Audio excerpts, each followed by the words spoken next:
I'm just looking for a job so I could take care of my family because right now I'm with a whole 36-year-old and I'm 20 years old and I'm taking care of her kids, her and myself.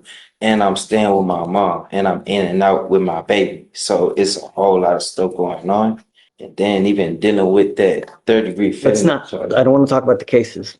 My concern is that, Mr. Ellis, you're a baby yourself and now you got a kid on the way. How many kids you got? This will be my first because I lost my first son at the age of 15, stillborn. You were 15 when you had your first kid. Being a threat to the community and to the officer themselves, which are considered under 1750, and we request 5,000 would be. I'm requesting 2,500, Judge. He's out of work and the person that would make bond for him would be his mother. And How long has he been on probation?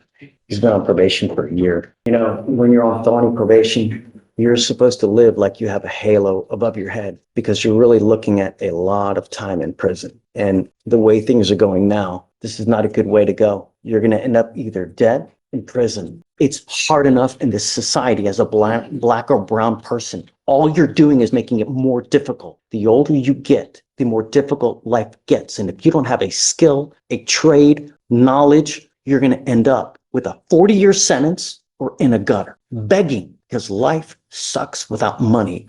And what you're doing now, all you're doing is you're making life even just the more difficult as it is. The more convictions you get, the more unemployable you get. If you don't believe me, when you go back there in the pods, ask all the old timers that are in there, ask. You're 20. Don't squander your opportunity. I'll give you a bond reduction. I'll set it at 10,000 now. okay. I'd like to have contact with mom. So Okay. I'm not going to let you die here. I'm not going to let you squander this opportunity. I will stay on top of this until we get you going well, because the way that you're going now, it sucks. It's not good. You're not to use any weed. You're not to use any alcohol. And I'm going to stay on top to make sure I'm giving you a curfew. I'm going to do all these conditions to make sure you're not going to end up another statistic. Do you understand? So we're going to roll your case to Monday because I want to see if we can get your mom involved in this, see where we can go. Okay? All right. Thank you, Judge.